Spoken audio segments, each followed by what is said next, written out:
हाँ,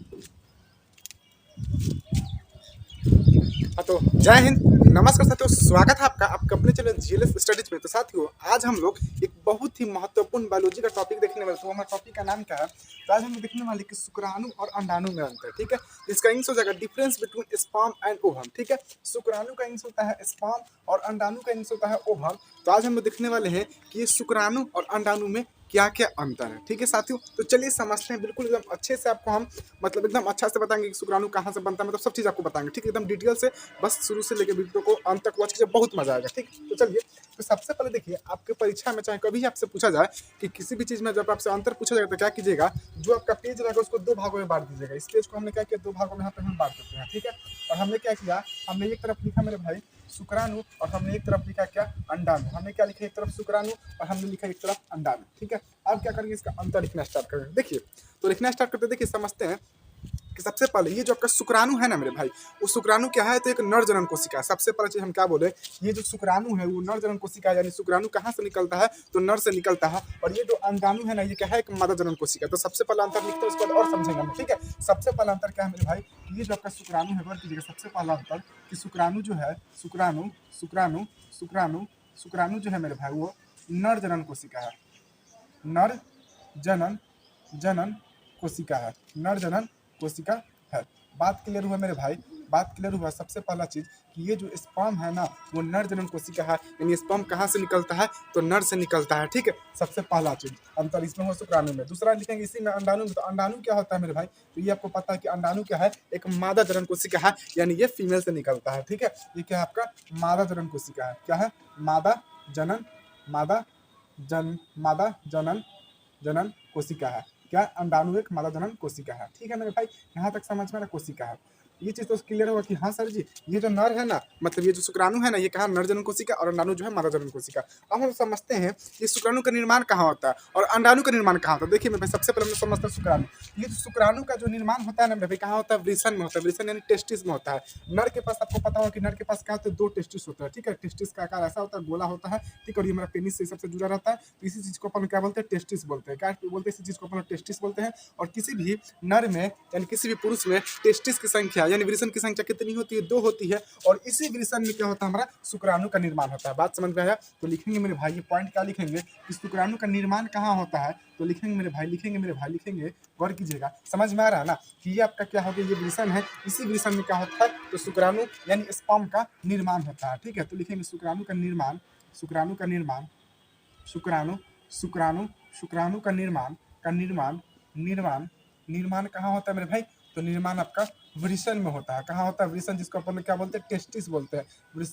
वृषण में होता है, होता है। ठीक है, अब ये तो समझ में कि हाँ सर, शुक्राणु जो है वो कहाँ बनता है, नर में बनता है। एक नर जनन कोशिका, उसका निर्माण कहाँ होता है, तो वृषण में टेस्टिस में होता है। अब ये अंडाणु का निर्माण कहाँ होता है, देखिए। तो अंडाणु का जो निर्माण होता है वो कहाँ होता है, अंडाशय में होता है। कहाँ होता है, अंडाशय में। तो देखिए कुछ बनाते हैं फिगर। ठीक है, देखिए देखिए, तो ये जो है वो महिला का रिप्रोडक्टिव सिस्टम है। देखिए समझाते हैं थोड़ा सा, ठीक है, समझिएगा। ठीक है,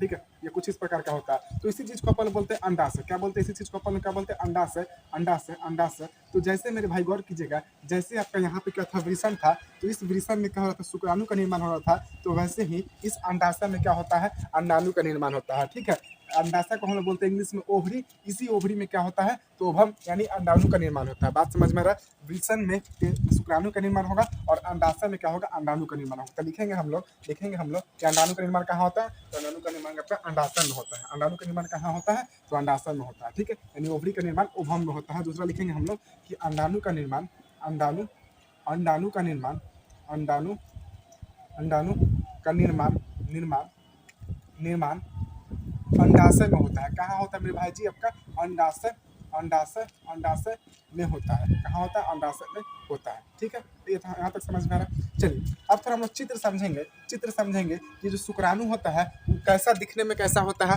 और ये जो आपका अंडाणु होता है वो दिखने में कैसा होता है। ठीक है, तो मेरे भाई देखो, आपका जो तीसरा अंतर है वो हम चित्र से समझा रहे हैं आपको। ठीक है, चित्र क्या है, तो देखिए जो शुक्राणु है कुछ इस प्रकार का होता है। ठीक है, यानी पूछ के टाइप का होता है। ठीक है, देखिए एक बार कीजिएगा, शुक्राणु कैसा होता है, ये पूछ का टाइप का होता है। ठीक है, कुछ इस प्रकार का होता है मेरे भाई। ठीक है, ठीक है, समझ में आ रहा है? ये शुक्राणु जो होता है कुछ इस प्रकार का होता है, लेकिन ये जो आपका अंडाणु है वो कैसा होता है? तो अंडाणु जो होता है वो गोलाकार होता है, कुछ इस प्रकार का आपका अंडाणु होता है। बतिया समझ में आ रहा है? हमने क्या बोला कि शुक्राणु जो होगा आपका वो लंबा पूंछ के जैसा होगा, और ये अंडाणु क्या होता है? अंडाणु आपका गोलाकार होता है। ठीक है, इतना तो समझ में आया, बहुत अच्छा।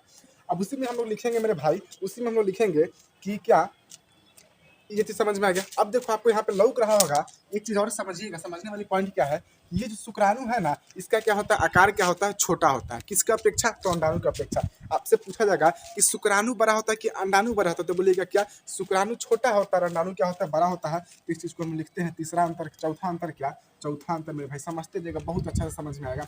चौथा अंतर क्या? चौथा अंतर आपका यह है कि शुक्राणु का जो आकार होता है क्या होता है? छोटा होता है। शुक्राणु का आकार क्या होता है? छोटा होता है। छोटा होता है किसके अपेक्षा? तो अंडाणु की अपेक्षा क्या होता है? छोटा होता है आकार इसका। ऐसे लिखते हैं। आकार क्या होता है मेरे भाई इसका? आकार जो होता है वो आपका छोटा होता है। ठीक है, छोटा होता है किसकी अपेक्षा? तो आपका अंडाणु की अपेक्षा। किसकी अपेक्षा? अंडाणु की अपेक्षा। जबकि ये जो अंडाणु है, इसका आकार क्या होता है? बड़ा होता है किसके अपेक्षा? शुक्राणु की अपेक्षा। ठीक है, तो इसका आकार क्या होगा मेरे भाई? आकार इसका क्या होगा? आकार इसका बड़ा होगा किसके अपेक्षा? तो शुक्राणु की अपेक्षा। ठीक है, शुक्राणु की अपेक्षा क्या होगा? इसका आकार बड़ा होगा मेरे भाई। ठीक है, बात समझ में आ रहा है? इतना चीज, चलिए बहुत अच्छा। अब देखिए, आपको दिख रहा है कि ये जो आपका शुक्राणु है ये पूंछ के जैसा होता है, और ये जो आपका अंडाणु है कैसा? गोलाकार होता है। ठीक है, तो इसको लिख देंगे। ये जो शुक्राणु होता है ना मेरे भाई, इसका आकार कैसा होता है? तो आकार तो छोटा होता है, तो समझ में आ रहा है, लेकिन आकार होता कैसा है? तो आकार जो होता है वो कैसा होता है?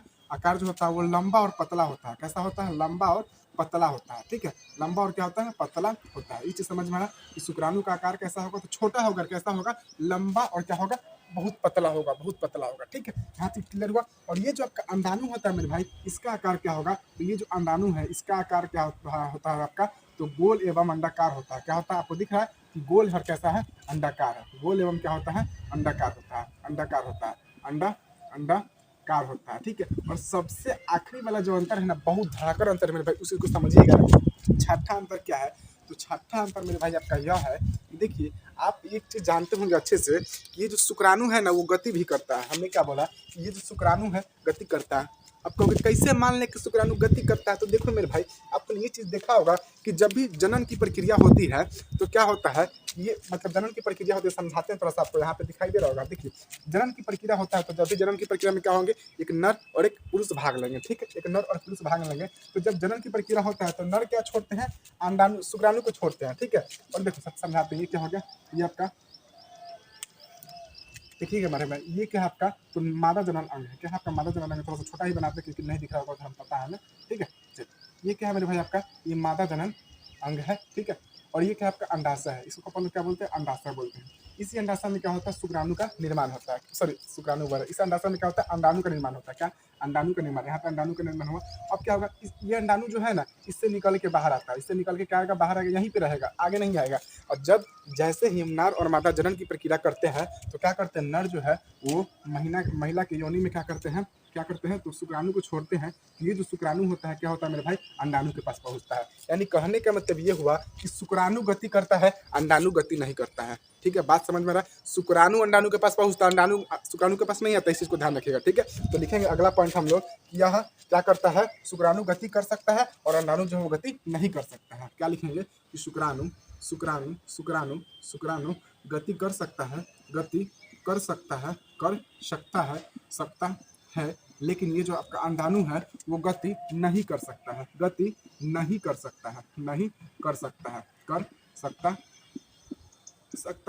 बात समझ में आ रहा है? आपने हमेशा देखा होगा मेरे भाई, कभी भी ये नहीं होगा कि आपका जो है अंडाणु जो है वो शुक्राणु के पास आएगा। कौन जाएगा? तो ये जो शुक्राणु है यही चल के क्या होगा? ये जो पूछ दिख रहा है ना, इसी पूछ का तो चर्चा का क्या होता है? यहाँ अंडाणु के पास आता है। ठीक है, तो हमने कितने अंतर देख लिए? तो हमने अभी तक 6 अंतर देख लिए।